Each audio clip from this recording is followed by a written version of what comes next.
Hi friends, this is Ravi విడే. మేము ఇప్పుడు కాకినాడలో ఉన్నాం. కాకినాడలో రీసెంట్లీ సండే ఒక వర్క్షాప్ అయింది అండ్ మండే నుంచి మేము ఇక్కడ కన్సల్టేషన్స్ చేస్తున్నాం. అయితే కాకినాడలో ఒక విచిత్రమైన విషయం మేము గమనించాం. ఏంటంటే ఎవరైతే బుక్ చేసుకున్నారో ఇక్కడ కన్సల్టేషన్స్ వాళ్ళలో చాలామంది రావట్లేదు. అంటే అసలు అట్లీస్ట్ ఒక రీజన్ చెప్పట్లేదు. అంటే ఎందుకు రావట్లేదో చెప్పట్లేదు. ఫోన్ చేసి మాకు వీలవ్వట్లేదని కానీ ఎలాంటి ఎక్స్ప్లెనేషన్ లేదు. ఫోన్ చేస్తుంటే లిఫ్ట్ చేయట్లేదు. ఇది ఎప్పుడు మేము హైదరాబాద్లో గమనించలేదు. మేము కాకినాడ వచ్చిందే మీ గురించి. సో ఇది మా గురించి మేము రాలేదు, మీ గురించి మీకు దగ్గరలో ఉంటామని వచ్చాము యాక్చువల్లీ. సో ఈ అవకాశాన్ని మీరు ఎలాగ పాడు చేస్తున్నారంటే, చాలామంది వర్క్షాప్ నడిచినప్పుడు మాకు మీరున్నప్పుడు మాకు అపాయింట్మెంట్ కావాలి అంటే మేము రిజెక్ట్ చేయాల్సి వచ్చింది. ఎందుకని, మేము ఇక్కడికి వచ్చేసరికి 25th దాకా కంప్లీట్లీ ఫిలప్ అయిపోయి 26th ఒక 5 ఫిలప్ అయినాయి. సో 26th దాకా ఉండి 26th హైదరాబాద్ రిటర్న్ వచ్చేద్దాం అని అనుకున్నాం యాక్చువల్లీ. బట్ ఇక్కడ గమనిస్తుంది ఏంటంటే, ఎవరైతే మాకు గ్యారంటీగా కావాలి ప్లీజ్ ప్లీజ్ ప్లీజ్ చూడండి అపాయింట్మెంట్స్ అని అన్నారో వాళ్ళకి అపాయింట్మెంట్స్ లేకుండా పోయినాయి. ఎవరైతే అపాయింట్మెంట్స్ బుక్ చేసుకున్నారో వాళ్ళు రావట్లేదు. చాలా విచిత్రమైన సిచ్యువేషన్ ఇది. మేము ఎక్కడా గమనించలేదు.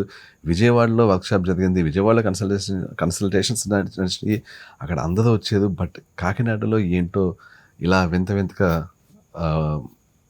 చూస్తున్నాం మేము. ఎనీవే, సో అందువల్ల ఏంటంటే ఇప్పుడు నుంచి 25th దాకా కొన్ని స్లాట్స్ అయితే డెఫినెట్లీ ఉన్నాయి. అందరికీ కాల్ చేసి మీరు గ్యారంటీగా వస్తున్నారా అని కనుక్కోవడం జరిగింది. అందులో కొంతమంది మేము రావట్లేదు అని చెప్పినప్పుడు వాళ్ళ ప్లేస్లు ఇప్పుడు స్లాట్స్ ఖాళీగా ఉన్నాయి. సో ఎవరన్నా కూడా మమ్మల్ని వర్క్షాప్లో అపాయింట్మెంట్స్ కావాలి అని అడిగిన వాళ్ళు ఈ వీడియో చూస్తే మీరు కాల్ చేసి అపాయింట్మెంట్స్ బుక్ చేసుకోవచ్చు 26th వరకు. అయితే ఇది ఒకటి కాకినాడలో ఉన్న సినారియో. అండ్ ఇంకొక అసలు విషయం కూడా మీకు చెప్తాను. అసలు విషయం అంటే చాలా ఇంపార్టెంట్ విషయం.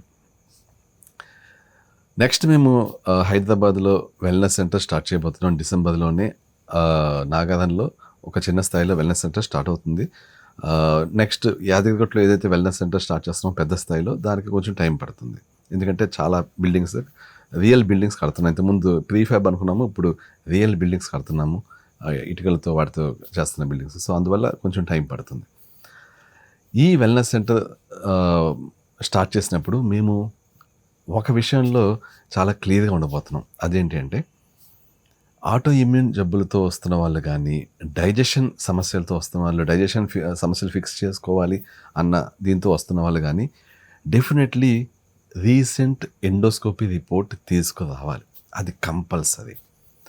ఎందుకని, ఎండోస్కోపీ విత్ ఆర్యుటి అనే రిపోర్ట్ చేసుకుని రావాలి. ఎందుకని అంటే, డైజెషన్ ఇష్యూస్ కానీ ఉన్నాయంటే, లేకపోతే ఆటో ఇమ్యూన్ జబ్బులు ఉన్నాయంటే, ఎందుకంటే ఆటో ఇమ్యూన్ జబ్బులు డైజెషన్ ఇష్యూస్ ఉంటూనే ఉంటాయి. కాబట్టి వీళ్ళల్లో అసలు స్టమక్లో ఇష్యూ ఏంటి, హెచ్ పైలోరీ ఉందా, హైటస్ హెర్నియా ఉందా, గ్యాస్ట్రైటిస్ ఉందా, ఇవి మనకు తెలియాలి. సో ఎండోస్కోపీ రిపోర్ట్లో ఎలా ఉందో దాన్ని బట్టి ఒక విషయం మేము చెప్తాం క్లియర్గా. మీకు హైటస్ హెర్నియా ఉన్నా, మీకు పొద్దున్నే లేచి లీటర్ పావు కానీ నీళ్లు తాగే అలవాటు ఉన్నా, మీ డైజెషన్ సమస్యలు ఫస్ట్ ఫిక్స్ అయితేనే మీకు ఆటో ఇమ్యూన్కి సంబంధించిన ట్రీట్మెంట్ ఇవ్వడం జరుగుతుంది. మీ డైజెషన్ సమస్యలు ఫిక్స్ అవ్వకపోతే ఆటో ఇమ్యూన్కి సంబంధించిన ట్రీట్మెంట్ ఇవ్వడం జరగదు. ఎందుకని అంటే, హైటస్ హెర్నియా అనేది ఒక ఫిజికల్ ఇష్యూ. దాన్ని మనం సప్లిమెంట్స్ ద్వారా కానీ డైట్ ద్వారా కానీ ఫిక్స్ చేయలేం. కానీ కొంతమందిలో హైటస్ హెర్నియా చిన్న స్థాయిలో ఉంటే, తక్కువ గ్రేడ్లో ఉంటే వాళ్ళకి సప్లిమెంట్స్ బీటైన్-హెచ్సిఎల్ పడుతుంది, అంతా పడుతుంది, డైజెషన్ ఫిక్స్ అవుతుంది. సో అలా డైజెషన్ ఫిక్స్ అయితే వాళ్ళకి next auto immune treatment continue చేస్తాం. కానీ స్టిల్ హైటస్ హెర్నియా ఉందంటే ఎక్స్పెక్టేషన్స్ ముందే 100% అయితే మేము ఇవ్వం. ఎందుకంటే హైటస్ హెర్నియా ఉన్నప్పుడు పూర్తి స్థాయిలో డైజెషన్ ఫిక్స్ అవుతుందా లేదా అనేది చెప్పలేం. ఎందుకంటే అదొక ఫిజికల్ ఇష్యూ. అలాగే పొద్దున్నే లేచి లీటర్ పావు కానీ నీళ్లు తాగే వాళ్ళకి, వీళ్ళల్లో ఏంటంటే చిన్న ప్రేగు నుంచి పెద్ద ప్రేగుకి కనెక్ట్ అయ్యే చోట ఉండి ఏదైతే స్ప్లించర్ ఉంటుందో అది డ్యామేజ్ అయి ఉంటుంది. సో దాన్ని ఫిక్స్ చేయలేం. సో ఫిక్స్ చేయలేం కాబట్టి వాళ్ళల్లో first digestion issues supplements use చేసి ఏదన్నా సరే యూజ్ చేసి ఫిక్స్ చేయడానికి ట్రై చేస్తాం. కానీ ఈ అలవాటు ఉన్న వాళ్ళలో కొంతమందిలో ఏంటి ఆల్మోస్ట్ చాలామందిలో డైజెషన్ ఇష్యూస్ ఫిక్స్ అవ్వవు. వాళ్ళు పర్మనెంట్గా ఫర్ లైఫ్ టైం ఆ స్ప్లెన్స్ని డ్యామేజ్ చేసేసుకున్నారు. అలా డ్యామేజ్ అయినా లక్కీగా ఫిక్స్ అయిన వాళ్ళు ఉంటారు. బట్ చాలామందిలో ఫిక్స్ అవ్వదు. డైజెషన్ ఇష్యూస్ తగ్గుతాయి కానీ పూర్తి స్థాయిలో రివర్స్ కావు. సో అలాంటి వాళ్ళకి మేము ఆటో ఇమ్యూన్ ట్రీట్మెంట్ ముందే ఇవ్వం. ఒకవేళ ఇలాంటి వాళ్ళలో కూడా ట్రై చేస్తాం. ఎలా ట్రై చేస్తాం, ముందే చెప్పి ట్రై చేస్తాం. ఏమని, మీ డైజెషన్ ఇష్యూస్ 100% ఫిక్స్ అవుతాయని మాకు గ్యారంటీ లేదు. ఎందుకని, మీరు లీటర్ పౌండ్ నీళ్లు తాగిన ఈ ఏదైతే ప్రక్రియ ఉందో అది చాలా డేంజరస్ ప్రక్రియ. అనేక మంది పేషెంట్స్ని మేము చూస్తున్నాం. ఇంకా అనేక మంది ఇది కొత్తగా స్టార్ట్ చేస్తున్నారు. వాళ్ళ స్పిన్షన్ని డ్యామేజ్ చేసుకోవడానికి చూసి జాలేస్తుంది నాకు.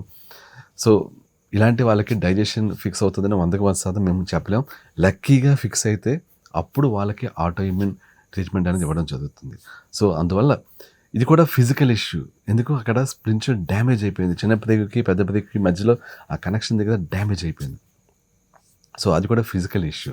సో ఇలాంటి సర్జరీ ఇంటర్వెన్షన్ ఉంటేనే కానీ ఫిక్స్ చేయలేని ఇష్యూస్కి మేము డైట్ ద్వారా కానీ సప్లిమెంట్స్ ద్వారా కానీ ఫిక్స్ చేయలేం. అంత మ్యాజిక్ లేదు. సర్జరీని మనం డైట్ తోటి సప్లిమెంట్స్తో చేయలేం. సర్జరీని సర్జనే చేయాలి. సో ముందుగా గుర్తుంచుకోండి ఇది. ఇంకా మిగిలిన ఈ రెండు కాకుండా ఇంకా ఏ సమస్య ఉన్నా ఆ డైజెషన్ ఇష్యూస్ని గ్యారంటీగా ఫిక్స్ చేయొచ్చు అండి. మీకు హైట్రస్ హెర్నియా ఉన్నా ఫిక్స్ చేయొచ్చు, మీకు సీబో ఉన్నా ఫిక్స్ చేయొచ్చు, మీకు గ్యాస్ట్రైటిస్ ఉన్నా ఫిక్స్ చేయొచ్చు, మీకు లో పెరిస్టాల్సిస్ మూవ్మెంట్ ఉన్నా ఫిక్స్ చేయొచ్చు, మీకు ఎలాంటి ఇష్యూ ఉన్నా ఫిక్స్ చేయొచ్చు. అంటిల్ అండ్ అన్లెస్ అది ఫిజికల్ ఇష్యూ కాకూడదు. అంటే హైట్రస్ హెర్నియా కానీ నేను చెప్పిన లీటర్తో నీళ్ళు తాగే వాళ్ళలో ఉండే ఏ స్ప్లించర్ డ్యామేజ్ ఉంటుందో ఆ ఫిజికల్ ఇష్యూ కానీ ఉన్న వాళ్ళకి మాకు గ్యారంటీ ఇవ్వలేం. థ్యాంక్ యూ సో మచ్ అండి. I will catch you soon. Bye.